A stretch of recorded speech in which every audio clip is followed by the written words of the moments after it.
Most solopreneurs waste years chasing tactics, burning out, and confusing activity with progress. I know because I did the same thing.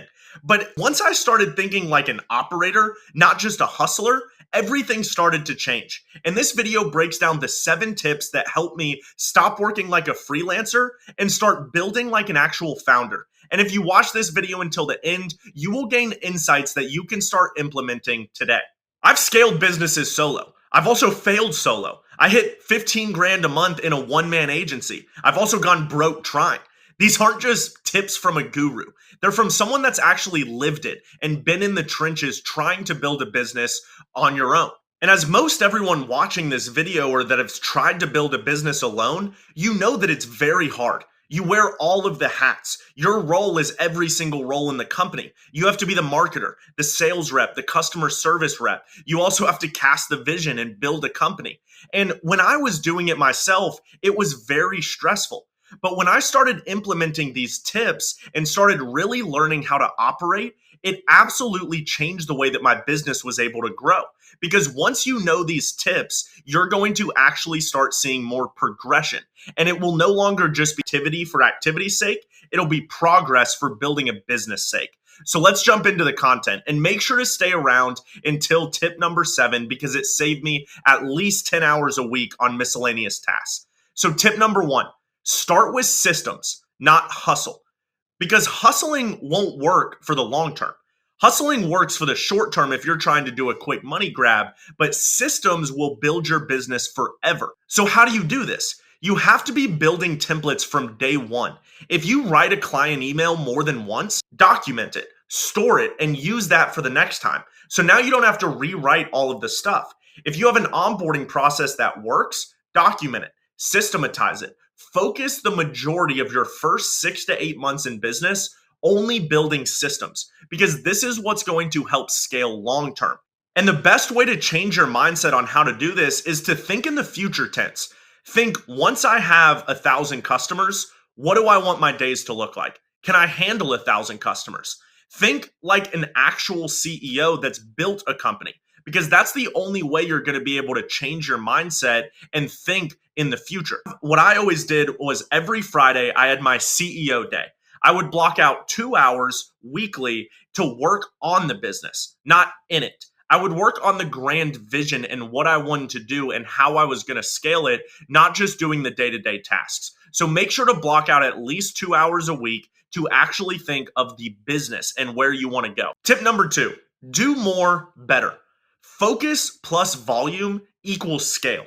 Because if you're focused on something that actually drives the needle and then you do a massive amount of volume, that's what's going to grow the business. I've seen people and talked to people that do massive amounts of output, but the clarity is wrong. So they're actually driving their business not in a way that they want to drive it.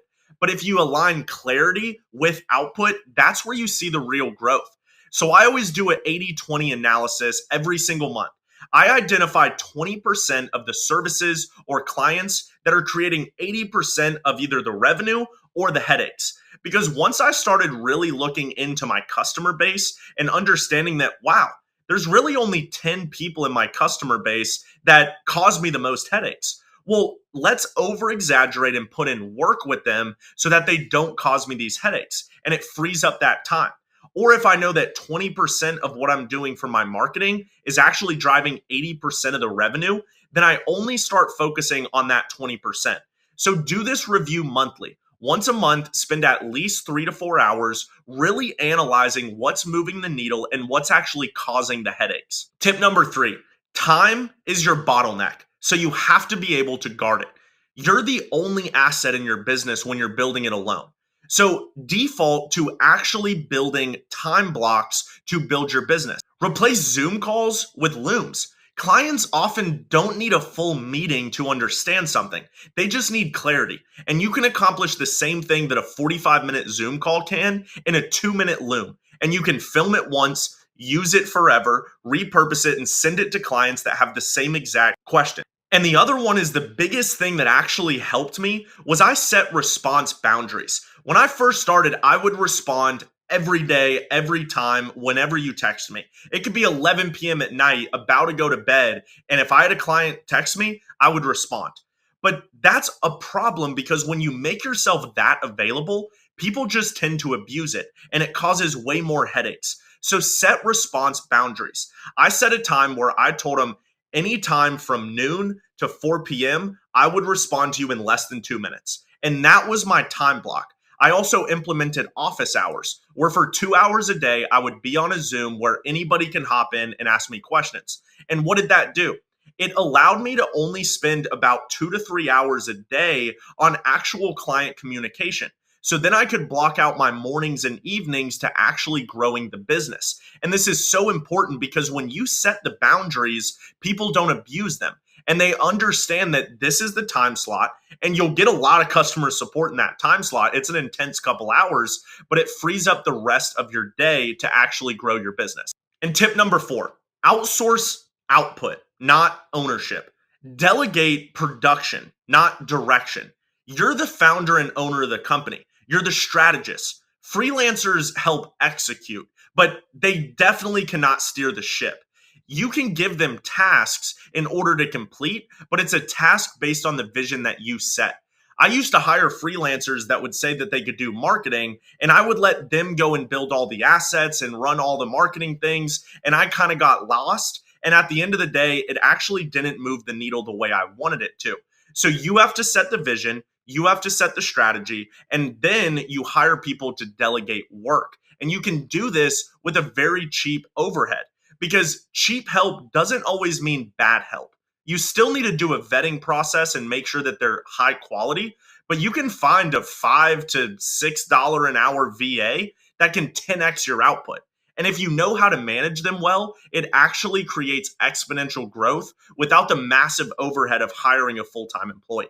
Tip number 5, sell before you actually build. You have to validate demand before actually creating the supply. And this is something that I had so many failed businesses on because I would spend months building a product thinking it's the best idea in the world. But at the end of the day, the market is the ultimate decider. So if you actually don't have any validation that your product is good, then most of the time when you launch it, you're going to be disappointed. And that's going to cause a headache, and that's going to cause doubt, and it's going to cause you to maybe go in and start a different business. But if you validate first and put people on a wait list, now you can actually get money immediately when you launch a product. Tip number 6, leverage asymmetrically. Small things can actually have really big returns.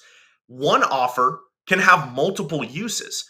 You can turn a lead magnet into an onboarding doc, and you can use SOPs to train clients. You can also turn one blog post into 5 pieces of content, 10 different shorts, and start posting that way. So don't think that you have to have a new idea every single day. You can leverage existing ideas to actually see more growth. And this is what absolutely changed the way I thought about it, because originally I thought I had to have a new idea every single day, a new blog post idea, a new video idea. But in reality, if it works on one, you can duplicate it and repurpose it to multiple. So what I ended up doing is all of my free resources that I would give out for lead magnets, I actually made them more in depth and gave them to my clients. And it absolutely changed the way that they were understanding the platform and seeing way more results. And tip number 7, the one that absolutely was a game changer in everything I did: treat yourself like the client. This is something that most founders, most solopreneurs, most entrepreneurs don't really do. They don't put themselves in the shoes of their actual client. They think that their idea is so bulletproof that everyone's going to understand it. In reality, it doesn't work like that. You have to be able to understand what your clients feel when they go through the onboard. So I do this weekly. I have a weekly review and I ask, okay, what broke this week? And how would I fix it if I was the client? If I was frustrated that this aspect broke, what would be the best way to fix it as a client? Then you have to audit your onboarding.